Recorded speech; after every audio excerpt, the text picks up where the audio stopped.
नमस्कार, आप देख रहे हैं नया विहार न्यूज़। मैं अमित विक्रम। आज राष्ट्र कवि रामधारी सिंह दिनकर जी का आज जन्मदिन है और उनका जन्म 23 सितंबर 1908 को हुआ और 24 अप्रैल 1974 को वो इस धरती को छोड़कर चले गए। राष्ट्र कवि दिनकर जी ने भारत का नाम पूरे देश में रोशन किया, पूरे विश्व में रोशन किया। हिंदी के ये महाकवि थे और इनकी जो रचनाएं हैं वो जनमानस के अंतरात्मा को झकझोर देती थी, जिस कारण से इन्हें राष्ट्र कवि कहा गया है।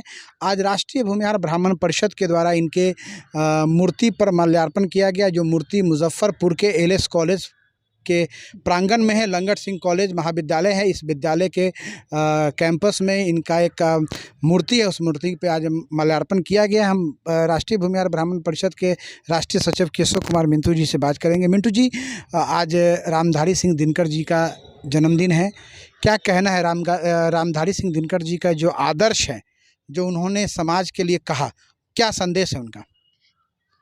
सबसे पहले नया बिहार न्यूज़ चैनल को हम धन्यवाद और आभार प्रकट करते हैं कि देश के इस परिस्थिति में मीडिया की जो भूमिका है उसमें आप लंगट सिंह महाविद्यालय मुजफ्फरपुर में अभी रामधारी सिंह दिनकर पार्क में रामधारी सिंह दिनकर के प्रतिमा के नज़दीक उपस्थित हुए हैं। इसके लिए राष्ट्रीय भूमिहार ब्राह्मण परिषद पहले आभार व्यक्त करता है। आज हम देश के महानतम स्वतंत्रता सेनानी एवं राष्ट्र कवि रामधारी सिंह दिनकर का जयंती मना रहे हैं। रामधारी सिंह दिनकर नाम में जो दिनकर शब्द लगा हुआ है वह सूर्य का प्रतीक है और इसी से आप समझ सकते हैं कि भारत के गगना आकाश में दिनकर रूपी सूर्य जो है अकेला ही काव्य के क्षेत्र में अपने समय में थे। महाकवि और राष्ट्र कवि दिनकर ने कुछ पंक्तियाँ उद्वेलित करने वाली बहुत सारी रचनाएं की, जिसमें हुंकार, कुरुक्षेत्र, परशुराम की प्रतीक्षा, रश्मि रथी आदि है। काव्य क्षेत्र के अलावा रामधारी सिंह दिनकर एक बहुत ही सामान्य परिवार से आते हैं और बहुत ही संघर्ष के साथ उन्होंने अपना जीवन व्यतीत किया। जब वे सरकार के नौकरी में आए उस समय ब्रिटिश का सरकार था और जिस पद पर वो गए, जैसा कि उनके जीवन चरित्र में लिखा हुआ है कि एक बार ऐसा हुआ कि 4 वर्ष में उन्हें 22 बार ट्रांसफ़र किया गया। इससे ये बात पता चलता है कि नौकरी में रहते हुए भी राष्ट्र कवि देश के प्रति कितना समर्पित थे कि अंग्रेज़ शासक इन पर लौकिया, उस समय विजिलेंस टाइप का जो अफसर होते थे उनको लौकिया कहा जाता था हिंदी में, वो लगा दिया था। और कुछ रचनाएं जो हैं उसमें हमको जहाँ तक 1-2 उनकी रचनाओं में से कुछ याद है। रे रोक युधिष्ठिर को न यहाँ जाने दे, उसने स्वर्ग धीर पर लौटा हमें भीम, गांडीव गदा लौटा दे अर्जुन भीम वीर। और एक जगह और लिखते हैं कि खम ठोकता है जब नर, पत्थर के जाते पाँव उखर, मानव जब जोर लगाता है पत्थर पानी बन जाता है। ऐसी ऐसी रचनाएं उन्होंने लिखी है। उसके बाद जब कृष्ण भगवान से रश्मि रथी में उन्होंने लिखा है कि 2 न्याय अगर तो आधा दो, उसमें भी यदि बाधा हो तो दे दो केवल 5 ग्राम, रखो अपनी धरती तमाम, हम वही खुशी से खाएंगे, परिजन पर हंसी न उठाएंगे। दुर्योधन वो भी दे न सका, आशीष समाज का ले न सका, उल्टे चला हरि को बांधने, जो था असाध्य साधने चला।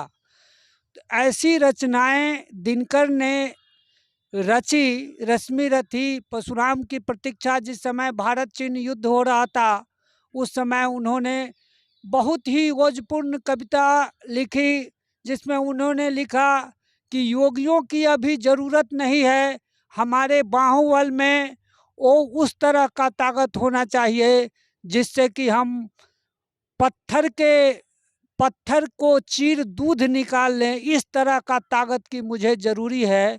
इस तरह का हमारे राष्ट्र कवि दिनकर ने अपने कविताओं के ओज से हमारे समाज को, हमारे राष्ट्र को उद्वेलित किया।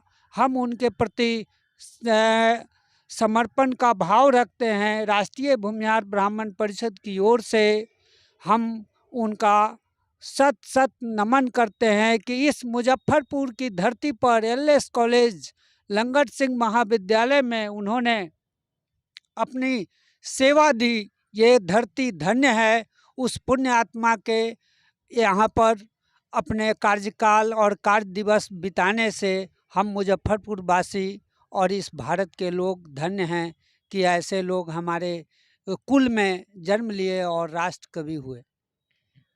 मिंटू जी, बहुत सारी बातें आपने कही दिनकर जी के बारे में। राष्ट्र कवि दिनकर जी ने बहुत सारी इनकी रचनाएं हैं जो मानो वेदनाओं को भी व्यक्त करती है। जैसे उन्होंने कहा था कि क्षमा सोखती उस भुजंग को जिसके पास गरल हो। उन्होंने आदमी के चरित्र का जो चित्रण किया वो अपने कविताओं के माध्यम से किया। लेकिन कहीं ना कहीं वर्तमान परिवेश में, वर्तमान समाज में दिनकर जी का जो सम्मान होना चाहिए था, जो सम्मान उनको मिलना चाहिए था भारत सरकार की तरफ से, पाठ्यक्रम में उनकी बातों को पढ़ाना चाहिए था, उसमें कहीं ना कहीं कमी हुई है। इसके विषय में आप क्या कहना चाहते हैं?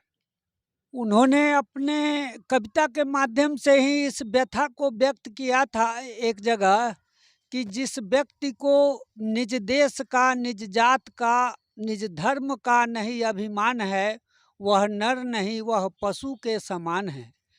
आज जो स्थितियां भारत के अंदर बनी हुई है, जातीय व्यवस्था से झकझोर और जकड़न की स्थिति पैदा हुई है।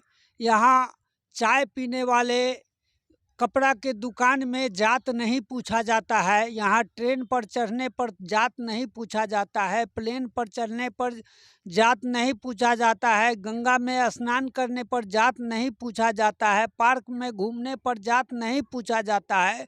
लेकिन जहाँ सरकार का इन्वॉल्वमेंट है, जहाँ सरकार अपनी व्यवस्था चलाई है, वहाँ बगैर जात एक कदम भी भारत के अंदर बढ़ना मुश्किल है, जो इस भारत को रसातल में मिला देगा। इसलिए दिनकर जी के पुण्यतिथि पर हम इतना ही कहना चाहेंगे, उनके जयंती पर इतना ही कहना चाहेंगे कि भारत में जो प्रतिभा है और प्रतिभा का सम्मान होना चाहिए, प्रतिभा के प्रति आदर होना चाहिए।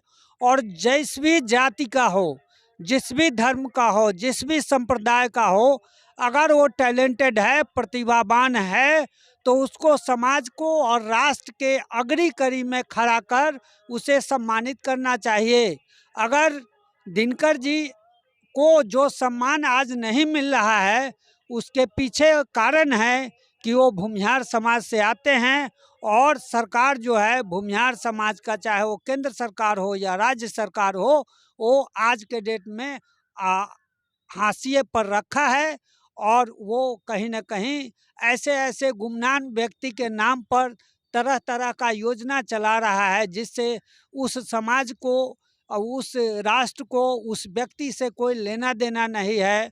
और इस विभूति लोगों के नाम पर जो योजनाएं चलनी चाहिए, उनके काव्य कृति के नाम पर जो योजनाएं चलनी चाहिए, ताकि लोगों को इस देश के पीछे, आज़ादी से पहले, आज़ादी के बाद जो समस्याएं दिनकर जी ने उद्वेलित की, उद्धृत की अपने कविताओं के माध्यम से, उसको उजागर किया जाए। लेकिन सरकार जो है इस मामले में मौन है, वह जातीय कुंठा से ग्रसित है और हर चीज़ को जात से जोड़कर इस भारत की व्यवस्था को कहीं न कहीं रसातल में मिलाने का व्यवस्था चल रही है। मिंटू जी का कहना है कि प्रतिभा को जात में नहीं बांधना चाहिए और कहीं ना कहीं भारत सरकार जो है वो जात का कार्ड खेल रही है, जातीय व्यवस्था को मजबूत करने का काम कर रही है, जिससे कारण भारत का ह्रास हो रहा है, प्रतिभा का ह्रास हो रहा है।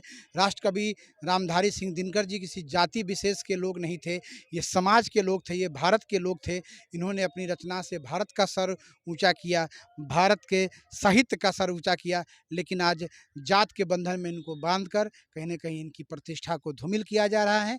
ये चिंता का विषय है।